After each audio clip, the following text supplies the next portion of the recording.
In recent years, student research has become a prominent trend in Taiwan. With increasing frequency, students are devoting months, even years of their time to researching all sorts of topics. This trend is quite interesting in that the incentives to do so are not exactly obvious.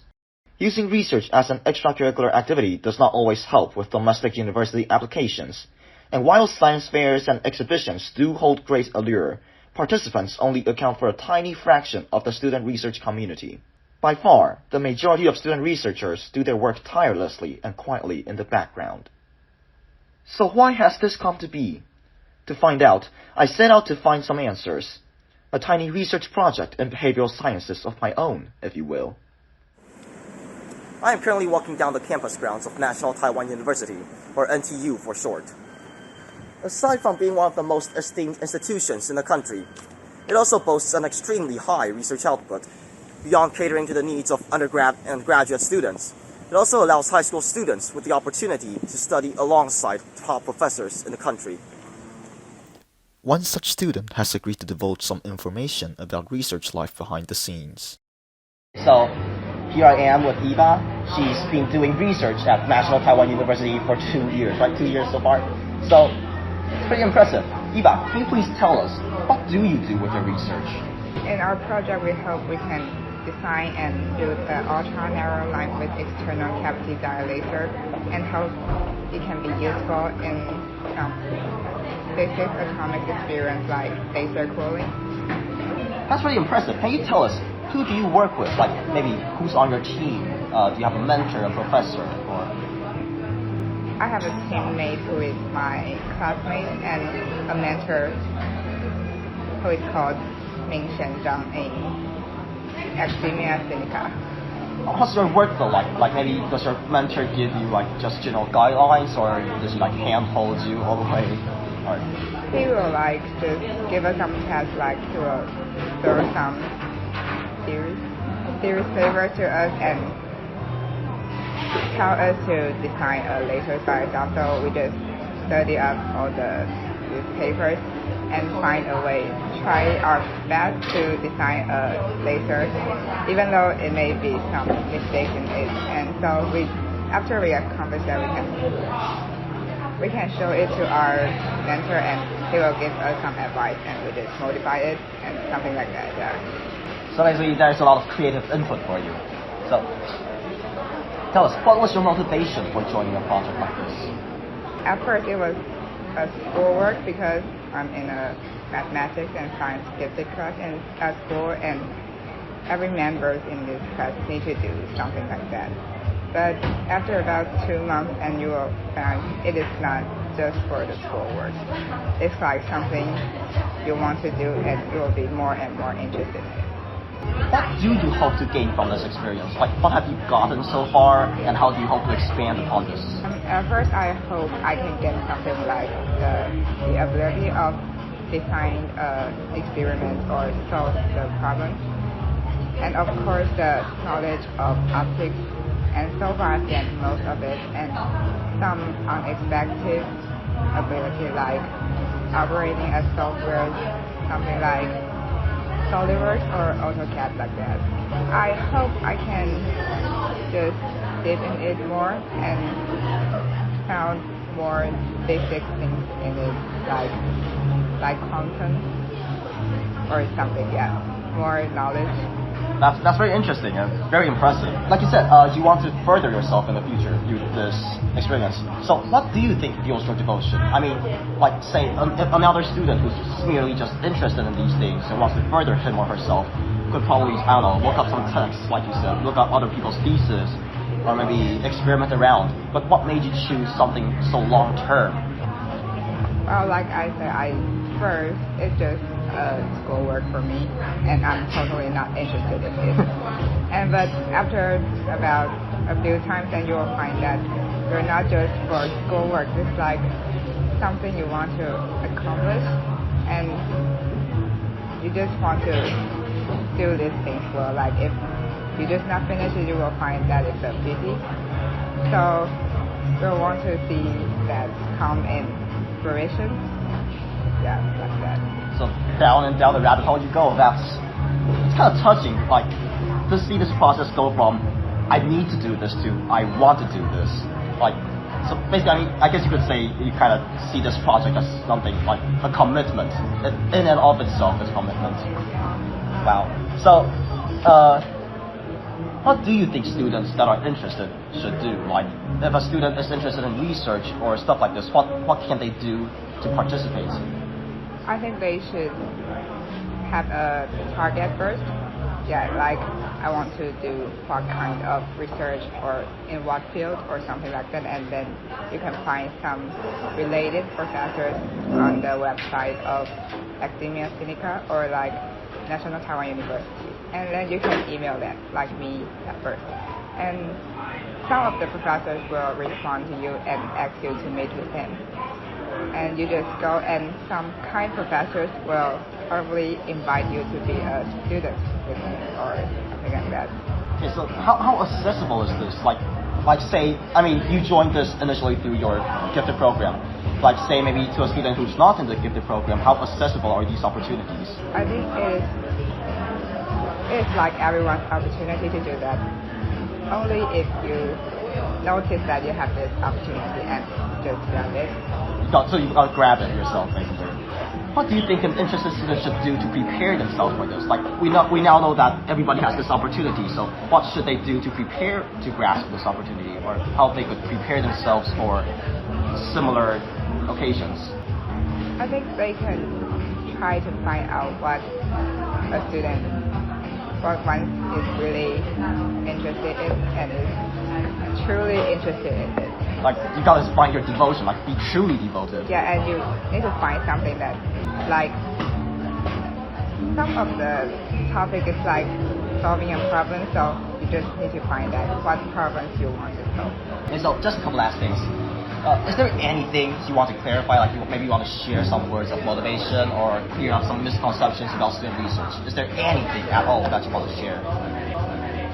I think there are a misconcept that a lot of people, or even the students like us have, is that they think doing some research is for science fair and they want to earn some reputation. Yeah, and I think it's totally not like that, because you're doing a research for what you want to find and what you want to. You just want to see something happen and why is this happen, and find out all the questions you have at first. And so it's only for the process, it's not for the result or something stand or reputation. That's, again, it's very touching. Like I said, it's to see that, like you said, you started out simply because you had to, but then to see a student like you, like us, just like us, to see such commitment and such devotion to a project like this, that's very humbling, to say the least.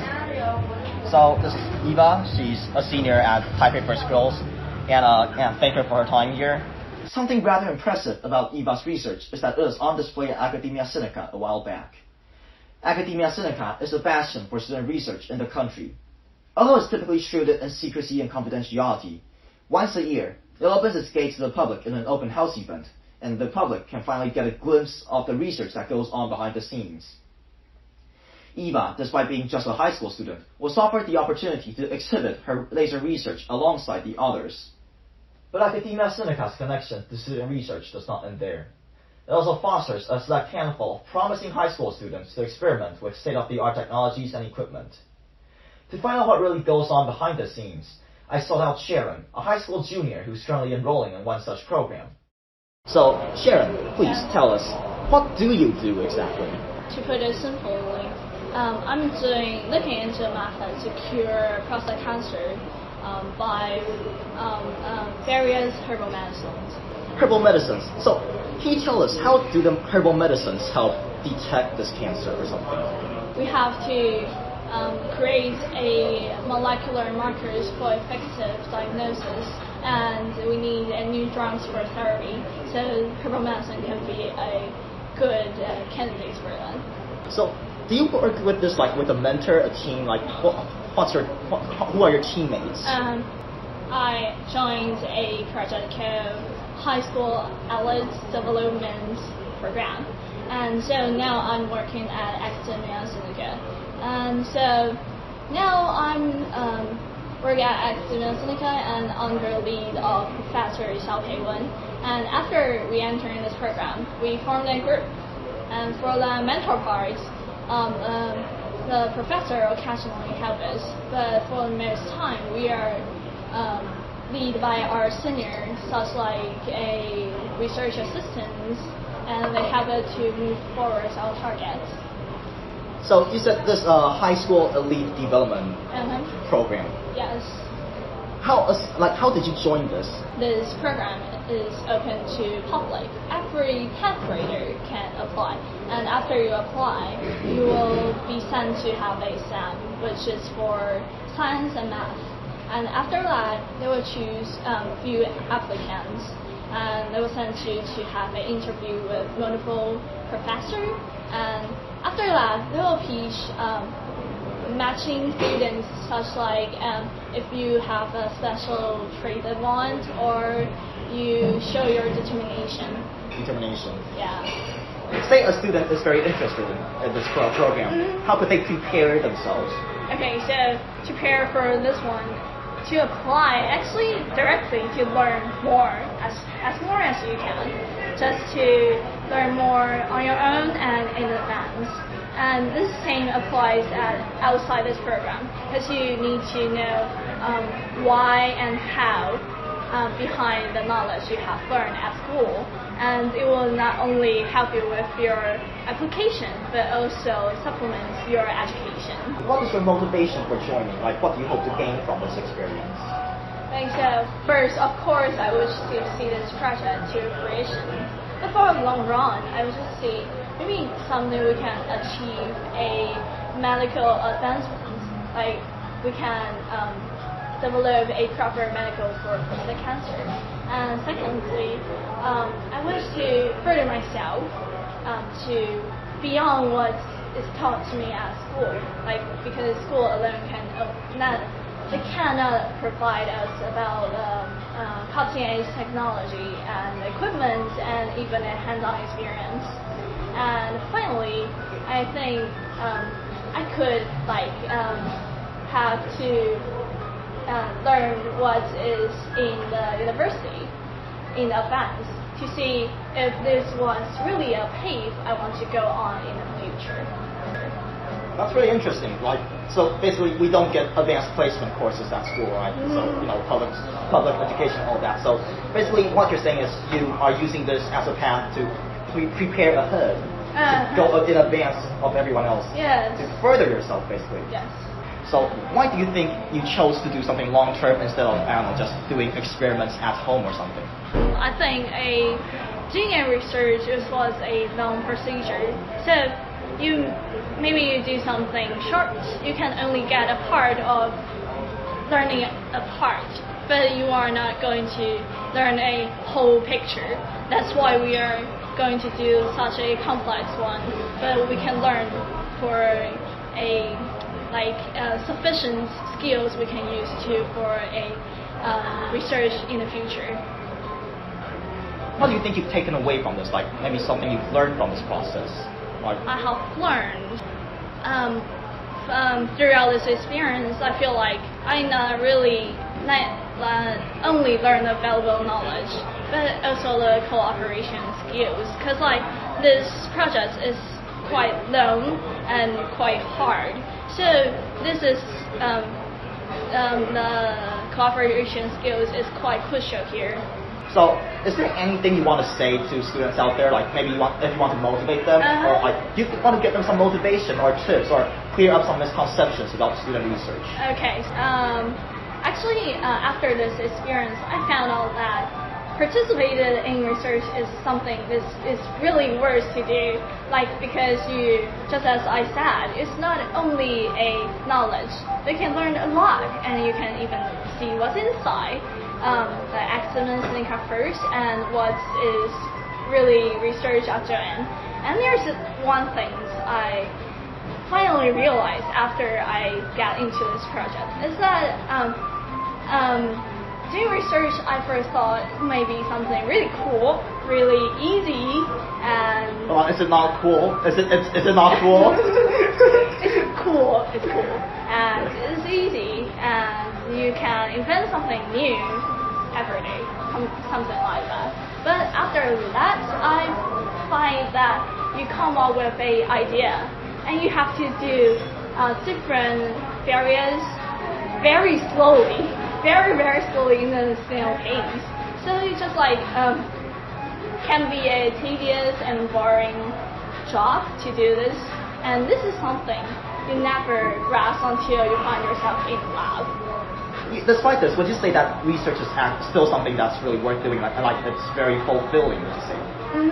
That's because like if you are interested in this subject, I think it's very worth to do it because you can learn something you can never learn at school, and you can also learn something that I just say that what's behind the research, behind the scenes, like behind the hard work, you get to see it. Like, it looks like on the stage it's all just so glorious. Like everybody's wearing these white lab coats, and like there's a stethoscope around their ears. I developed this amazing medicine.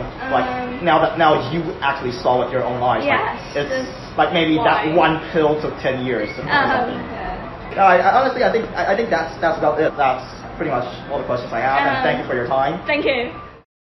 So now we know about student research programs out there. But what about the lone wolves? The students that undertake research projects all by themselves? To find out more about this trend, I contacted someone for a last interview half a country away. This is Howard. He's currently a senior at Mingdao Senior High School in Taichung. So Howard, a while ago, he visited Taichung's fire power plant, right? So Howard, could you tell us, please, kind of like what were you doing at that plant? I went there for like an internship, kind of a sort of an internship, but for no payment. Just go there and just a short visit. So basically, the staff there spent about like 1 hour and a half to take me to their workplace to visit, and they will introduce what is his job and what is the content of the job and what is he or she responsible for. That sounds really cool, like a really unique opportunity. So what was your motivation behind this? The public is kind of like always trying to complain about the air pollution now in Taichung, and always criticize the coal burned fire power plant for causing all these troubles. So I was kind of like feeling skeptical about this complaints, because you don't know is it true or not. So I think it is really our obligation to know the truth. So I went there to first of all know the truth, and second of all to know what the future is about the power plant, and what is because of the denuclearized era Taiwan is moving toward. So I want to know that what future Taiwan is. So now that you've been to the power plant and like you've kind of collected your information and your research and stuff, so what do you hope to gain from this experience? We know that we are moving toward a more environment friendly era, but actually we are causing relatively more troubles, like more money that we spend or more public voices that we have to tackle. So all kinds of problems are going to ensue because of your all kinds of decision. So I kind of know that there is really no exact perfect solution to any kind of problem. How do you think you can expand upon this in the future? Like maybe how do you think this information will help you expand into, I don't know, different projects, or I don't know, I mean, yeah, basically, how will you expand upon this from what you've gotten on this little research trip? I was planning to video a series of YouTube channels, YouTube to clarify what I saw and what I gained from this experience, to let more people to know about the truth of the fire power plant in Taiwan. This is part of the experience that I want to expand, and I really maybe I will make some proposals to the fire power plant to maybe create more opportunities for more teenagers to engage in this kind of short visit, short internship, to know more about power plants, to know more about what Taiwan's future is. You just brought up a brilliant point.